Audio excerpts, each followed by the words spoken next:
Hello friends, எல்லோருக்கும் வணக்கம். Welcome to young investor channel. Actually last markets பார்த்துருப்பீங்க. So market வந்து பார்த்தீங்கன்னா after the election results Monday இருந்த மார்க்கெட் ட்ரெண்ட் வந்து பார்த்தீங்கன்னா லாஸ்ட் மார்க்கெட்டில் இல்லை.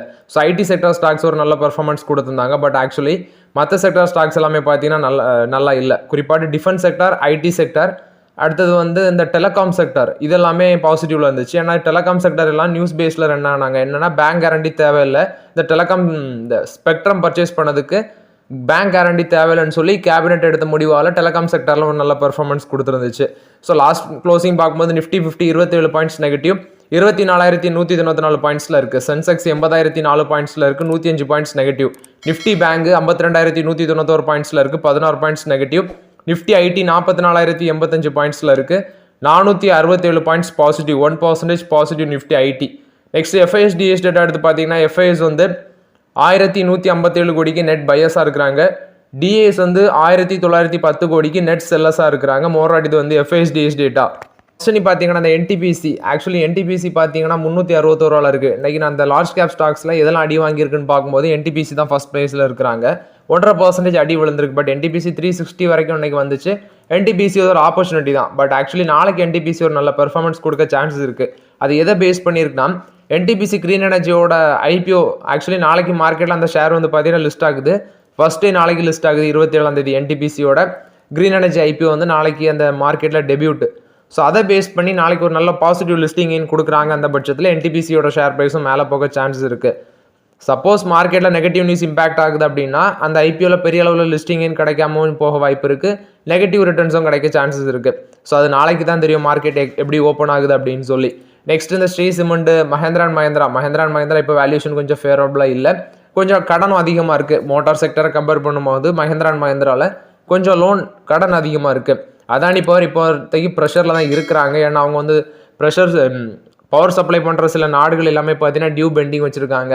நிறைய பவர் அக்ரிமெண்ட்ஸ் எல்லாமே அந்த கண்ட்ரீஸில் வந்து என்ன பண்ணுறாங்கன்னா கோர்ட்ஸால் வந்து அதை வெரிஃபை பண்ணுங்கள், இந்த பவர் சப்ளை எல்லாமே ப்ராப்பராக நடந்திருக்கு அப்படின்னு சொல்லி.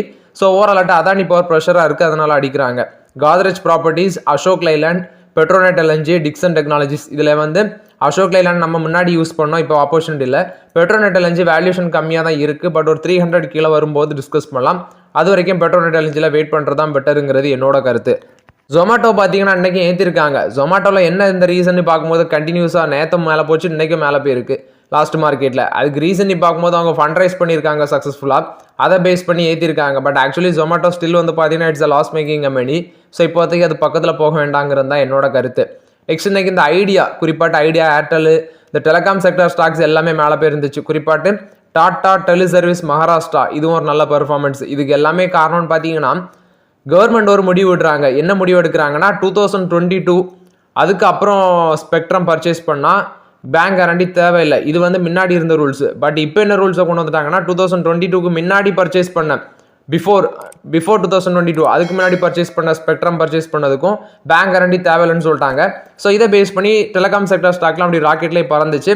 வோடஃபோன் ஐடியாலாம் 17% மேலே போச்சு. கடைசியில் 7% பாசிட்டிவில் க்ளோஸ் பண்ணியிருக்காங்க. ஏன்னா பெரிய அளவில் செல்லிங் நடந்திருக்கு வோடஃபோன் ஐடியாவில். அதே மாதிரி எஸ் பேங்கும் பார்த்தீங்கன்னா எனக்கு ஒரு நல்ல பெர்ஃபார்மன்ஸு 5% ஏற்றிருக்காங்க.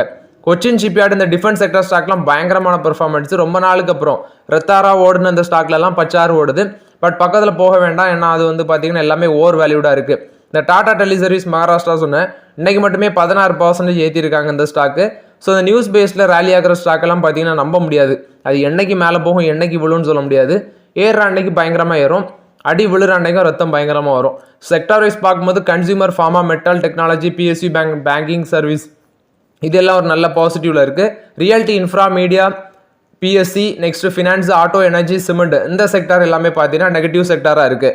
நெக்ஸ்ட் பார்த்தீங்கன்னா இந்த Exide industries actually stock price 425 இருக்குது. நிறைய பேர் கேட்குறீங்க, still it's over valued stock. நம்ம வந்து அமராஜா தான் ஃபோக்கஸ் பண்ணிட்டு இருக்கிறேன். அமராஜா 1230 ரூபா சம்திங்கில் இருக்குது. வெயிட் பண்ணுங்க. அமராஜா எனர்ஜி அண்ட் மொபிலிட்டி லிமிட்டடில் ஒரு 1100 கீழே வரும்போது ஸ்லோ ஆப்பர்ச்சுனிட்டி யூஸ் பண்ணலாங்கிறது என்னோட கருத்து. அமராஜா பேட்டரிஸில் அது வரைக்கும் அமராஜா பேட்டரிஸில் வெயிட் பண்ணுறது தான் பெட்டருங்கிறது என்னோட கருத்து. எக்ஸைட் இண்டஸ்ட்ரீஸ் இப்போ என்ன சொல்கிறாங்கன்னா அவங்க ஒரு 100 கோடி வந்து அவங்களோட இவி பேட்டரி ஆமா இருக்கிற எக்ஸைட் எனர்ஜி சொல்யூஷன் இது வந்து அவங்களோட சப்சிடரியாக இருக்குது. இதில் எக்ஸ்ட்ரா ஒரு 100 கோடி வந்து நாங்கள் இன்வெஸ்ட்மெண்ட் பண்ண போகிறோம் அப்படின்னு சொல்கிறாங்க. ஆக்சுவலி இந்த இன்வெஸ்ட்மெண்ட் இன்க்ரீஸ் பண்ணுறது மூலமாட்டு 3052 கோடி ஆகுது அந்த இன்வெஸ்ட்மெண்ட். ஸோ ஓவராலாட்டு அவங்களோட சப்சிடியில் இந்த இன்வெஸ்ட்மெண்ட்டை பண்ணுறோன்னு சொல்கிறாங்க எக்ஸ்ட்ரா 100 கோடி. இது வந்து எக்ஸைட் இண்டஸ்ட்ரீஸில் வந்து அப்டேட். ஆக்சுவலி அமர்ராஜாவோட மார்க்கெட் ப்ரைஸை கம்பேர் பண்ணும்போது எக்ஸைடுக்கு வந்து ப்ரைஸ் கம்மியாக இருக்குது, பட் வேல்யூஷன் ஹையாக இருக்குது. பிஇ எடுத்து பார்த்தாலே உங்களுக்கு புரியும். அதனால் எக்ஸைடு விட்டுட்டு அமர்ராஜாவை தான் ஃபோக்கஸ் பண்ணுற இந்த பேட்டரி செக்டரில். பட் வெயிட் பண்ணுங்க, அமர்ராஜா இன்னும் ஒரு 100 200 இறங்கிச்சுன்னா ஒரு நல்ல ஆப்பர்ச்சுனிட்டியாக இருக்கும் நமக்கு. நெக்ஸ்ட் பார்த்தீங்கன்னா ஓலா. ஆக்சுவலி ஓலா அன்னைக்கு ஒரு அப்டேட் கொடுத்துருக்காங்க. S1 Z அண்ட் கிக் அந்த செக்மெண்ட்டில் வந்து பார்த்தீங்கன்னா ஒரு வெஹிக்கிளை லான்ச் பண்ணியிருக்காங்க, எலக்ட்ரிக் ஸ்கூட்டரு. ஸோ இது வந்து பார்த்தீங்கன்னா ஸ்டார்டிங் ப்ரைஸ் 39,000 தான் சொல்லியிருக்காங்க. மேபி எலக்ட்ரிக் ஸ்கூட்டரில் இதான் ஒரு சீப் ரேட்டில் கிடைக்க ஸ்கூட்டர் அப்படின்னு நான் எக்ஸ்பெக்ட் பண்ணுறேன். இது மார்க்கெட்டில் இவ்வளோ கம்மி ப்ரைஸில் இந்த டைமில் வந்து அதுவும் இவ்வளோ விலைவாசி இருக்க காலத்தில் 39 ரூபாய்க்கு யாருமே எனக்கு தெரிஞ்சு ஸ்கூட்டர் இன்ட்ரடியூஸ் பண்ண மாதிரி எனக்கு தெரில. இதோட பேர் ஓலா S1 Z அப்படின்னு சொல்லி ஃபிக்ஸ் பண்ணியிருக்காங்க. இந்த ஸ்கூட்டரோட டெலிவரிஸ் அவங்க ஸ்டார்ட் பண்ணுறது ஏப்ரல் 25 2025 ஸ்டார்ட் ஆகும் அப்படின்னு சொல்கிறாங்க. பட் ஆக்சுவலி டைம் இருக்குது அவங்க டெலிவர் பண்ணுறதுக்கு. பட் அதை அவங்க லான்ச் பண்ணியிருக்காங்க. ஸ்டார்டிங் ப்ரைஸ் 39,000 சொல்கிறாங்க. பட் இது வந்து குவாலிட்டியாக இருக்குமா அப்படிங்கிறது ஒரு $1 மில்லியன் கொஸ்டின் தான். ஆல்ரெடி இவங்க இன்ட்ரடியூஸ் பண்ண நிறைய வெஹிக்கிள்ஸ் வந்து பார்த்தீங்கன்னா ஃபால்ட் ஆகி நிறைய பிரச்சனைகள்லாம் வந்து இவங்களோட சர்வீஸ் எல்லாமே ப்ராப்பராக இல்லை அப்படின்னு சொல்லி நிறைய கிரிட்டிசிசம் இவங்க ஃபேஸ் பண்ணுறாங்க. ஸோ அதனால இவங்களோட அந்த 39,000 ஸ்கூட்டரை வந்து இன்ட்ரடியூஸ் பண்ணுறாங்க, அதெல்லாம் ஓகே. பட் குவாலிட்டியில் ஏதாவது இஷ்யூ இருக்குமாங்கிறது $1 மில்லியன் கொஸ்டின் தான்.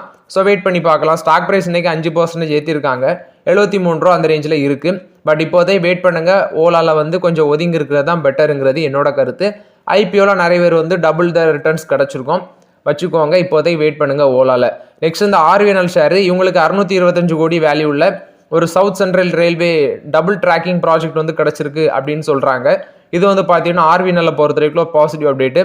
RVNL நானும் ஆப்பர்ச்சுனிட்டிக்காண்டி வெயிட் பண்ணுறேன், பட் ஸ்டில் வந்து ஆப்பர்ச்சுனிட்டி நமக்கு கிடைச்ச பாடு இல்லை. நெக்ஸ்ட் எஸ் பேங்க் கொடுத்த அப்டேட்டு. எஸ் பேங்க் சில அப்டேட்ஸை சொல்லியிருக்காங்க. ஸோ ஆக்சுவலி நீங்கள் ஸ்டாக் ப்ரைஸ் பாசிட்டிவ் ட்ரெண்டில் தான் இருந்து 5% ஏற்றிருந்தாங்க. 22 ரூபாய்க்கு கன்சிடர் பண்ணால் கடைசியில் 19 ரூபாய் போயிடுச்சு. ஸோ இப்போதைக்கு எஸ் பேங்க்ல வெயிட் பண்ணுறது தான் பெட்டருங்கிறது என்னோட கருத்து. எஸ் பேங்க் இப்போ என்ன அப்டேட் கொடுக்குறாங்கன்னா 100 பிரான்ச்சஸ் வந்து ஃபினான்ஷியல் 26 நாங்கள் ஆட் பண்ணுவோம். நெட் இன்ட்ரெஸ்ட் மார்ஜினை 3 to 3.5% ஆட்டு கொண்டு வரும் அப்படின்னு சொல்லி டார்கெட் கொடுக்குறாங்க. அடுத்தது 1000 ஹவுஸ் API அது இருக்கும். நெக்ஸ்ட் எஸ் பேங்க் தான் பார்த்தீங்கன்னா UPI அண்ட் AEPS டிரான்சாக்ஷனில் லீடிங்கில் இருக்கிறாங்க. அவங்களோட ஒர்க் ஃபோர்ஸை 29,000 எம்ப்ளாயிஸ் ஆட்டி இன்க்ரீஸ் பண்ணும் அக்ராஸ் இந்தியான்னு சொல்கிறாங்க. எஸ் பேங்கோட க்ரோத், எம்ப்ளாயி க்ரோத் வந்து பார்த்தீங்கன்னா இயர் பேஸில் 5% இயர் பேஸில் க்ரோத் இருக்கும் அப்படின்னு சொல்கிறாங்க. ஸோ கரண்ட் ஆட்டி எஸ் பேங்க் கைவசம் 1234 பிரான்ச்சஸ் கைவசம் வச்சுருக்காங்க. இது வந்து எஸ் பேங்க் கொடுத்த ஒரு பாசிட்டிவ் அப்டேட்டு. JSW ஸ்டீலும் சேலம் பார்த்தீங்கன்னா ஒரு பேச்சுவார்த்தையில் இருக்கிறாங்க மங்கோலியா கூட. எதுக்குன்னு பார்க்கும்போது இந்த கோக்கிங் கோலை வந்து இம்போர்ட் பண்ணதுக்கு அப்படின்னு சொல்கிறாங்க. ஆக்சுவலி இவங்க ரஷ்யா இல்லைனா வந்து சைனால தான் இந்த கோக்கிங் கோல் வந்து இம்போர்ட் பண்ணுவாங்க. ஏன்னா இது வந்து ஸ்டீல் மேனுஃபேக்சர் பண்ணுறதுக்கு ஒரு ரா மெட்டீரியல்ஸாக இருக்குது. ஃபார் எக்ஸாம்பிள் இப்போ வந்து JSW ஸ்டீல் பார்த்தீங்கன்னா கண்ட்ரியில் பிக்கஸ்ட் ஸ்டீல் மேக்கராக இருக்கிறாங்க. இவங்க 2500 மெட்ரிக் டன்ஸ் இந்த கோக்கிங் கோல் வந்து ஷிப்மெண்ட் பண்ண இருக்கிறாங்க, ஆக்சுவலி இம்போர்ட் பண்ண இருக்கிறாங்க. அதேமாரி சேல் வந்து 70,000 மெட்ரிக் டன்ஸ் வந்து ரா மெட்டீரியல்ஸ் இந்த ஸ்டீல் மேக்கிங் ரா மெட்டீரியல்ஸ் வந்து பார்த்தீங்கன்னா மங்கோலியாவிலேருந்து இம்போர்ட் பண்ணுறதுக்கு ஐடியாவில் இருக்கிறாங்க அப்படின்னு சொல்கிறாங்க. பட் ஆக்சுவலி பேச்சுவார்த்தையில் இருக்கிறாங்க JSW ஸ்டீலும் சேலும். இது வந்து JSW ஸ்டீல் சேல் கொடுத்த அப்டேட்டு. நெக்ஸ்ட் வேதாந்தா ரிசோர்ஸஸில் வந்து அப்டேட்டு. ஆக்சுவலி இந்த டாலர் பாண்ட் மூலமாட்டு ஃபண்ட் ரைஸ் பண்ண போய் தான் பார்த்தீங்கன்னா சில இஷ்யூஸ் ஆகி அதானி குழுமத்தோட கௌதம் அதானி இப்போ ஒரு பிரச்சனையில் மாட்டியிருக்காரு அமெரிக்காவில். ஸோ இதை பேஸ் பண்ணி வேதாந்தா குழுமம் அன்னைக்கு அந்த இஷ்யூ அன்னைக்கு இவங்களும் ஃபண்ட் ரைஸ் பண்ணியிருந்தாங்க. அதை கேன்சல் பண்ணிட்டு மறுபடியும் இப்போ வேதாந்தா ரிசோர்ஸஸ் ஒரு $800 மில்லியன் ஃபண்ட் ரைஸ் பண்ணியிருக்காங்க. குளோபல் இன்வெஸ்டர்ஸ் மூலமாட்டு பாண்ட் இஷ்யூ மூலமாட்டு வேதாந்தா ரிசோர்ஸஸ் இப்போ ஃபண்ட் ரைஸ் பண்ணியிருக்காங்க $800 மில்லியன். ஸோ மோரலாட் இது வந்து பார்த்தீங்கன்னா இந்த டெப்ட் வந்து 2028 இந்த அவுட்ஸ்டாண்டிங் டெப்டெல்லாம் நம்ம பே பண்ணுவோம் அப்படின்னு சொல்லியிருக்காங்க மோராட். இது வந்து வேதாந்தா ரிசோர்ஸஸ் கொடுத்த அப்டேட். ஆக்சுவலி அவங்களுக்கு கடன் இன்னும் பார்த்தீங்கன்னா அதிகமாக இருக்குது. அவங்க பண்ணுறதே ஒரு கடனை வாங்கி இன்னொரு கடன் நடக்கிறது, அந்த ட்ரெண்ட் தான் வேதாந்தாவில் நடக்குது. அதனால தான் வேதாந்தா பக்கத்தில் வந்து நான்லாம் ஒதுங்கி இருக்கிறேன். நெக்ஸ்ட் டாடா மோட்டர்ஸ் வந்து டியாகோ அண்ட் டிகார் இந்த செக்மெண்ட்டில் ஃபேஸ் லிஃப்ட் காரை வந்து 2025 லான்ச் பண்ண இருக்கிறாங்க அப்படின்னு சொல்கிறாங்க. டாட்டாவோட டியாகோ டிகார் எல்லாமே பார்த்தீங்கன்னா 2016 லான்ச் பண்ணாங்க. ஸோ அவங்களோட ஃபர்ஸ்ட் அப்டேட் 2020 லான்ச் பண்ணாங்க.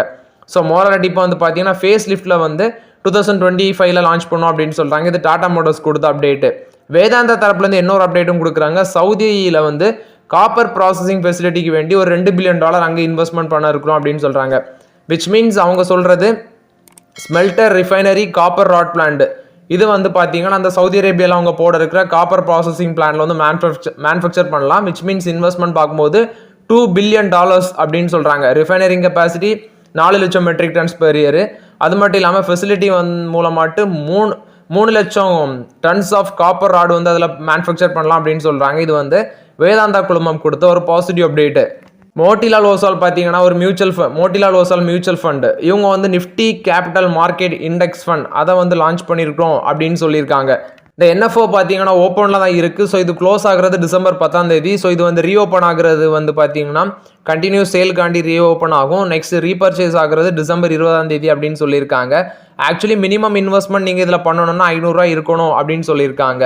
ஸோ இது வந்து பார்த்தீங்கன்னா என்எஃப்ஓ ஆக்சுவலி November 21 ஓப்பன் ஆயிருக்கு. December 10 க்ளோஸ் ஆகும். Nifty capital market index fund அப்படி இன்ட்ரடியூஸ் பண்ணியிருக்காங்க.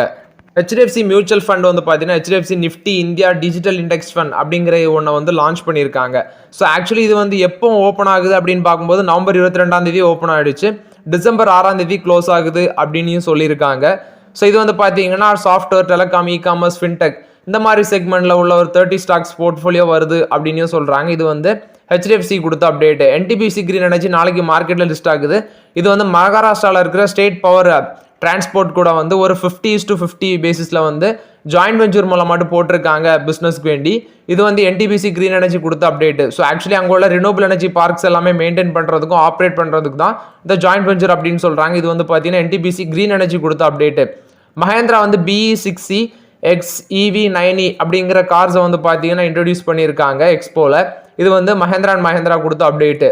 லூப்பின் வந்து இந்த ஹைப்பர் டென்ஷன் ட்ரக்கை வந்து யூஎஸில் ரீகால் பண்ணியிருக்காங்க. ஏன்னா யூஎஸ்எஃப்டிஏ வந்து இவங்களுக்கு இன்ஸ்பெக்ஷன் பண்ணியிருக்காங்க. ஸோ அது வந்து சில ஃபெசிலிட்டி மேனுஃபேக்சரிங் இஷ்யூ இருக்கிற பேசிஸில் லூப்பின் வந்து ரீகால் பண்ணுறாங்க. இது எல்லாமே கோவா ஃபெசிலிட்டியில் மேனுஃபேக்சர் பண்ண ட்ரக் அப்படின்னு சொல்கிறாங்க. இது வந்து லூப்பின் கொடுத்த update. So okay friends, actually இந்த வீடியோவில் சில இம்பார்ட்டன்ட் அப்டேட்ஸ் எல்லாமே டிஸ்கஸ் பண்ணோம். இந்த வீடியோ உங்களுக்கு பயனுள்ளதாக இருக்கும்னு நினைக்கிறேன். பயனுள்ளதாக இருந்துச்சுன்னா லைக் பண்ணுங்கள், சப்ஸ்கிரைப் பண்ணுங்கள், கமெண்ட் பண்ணுங்கள். Okay friends, thank you.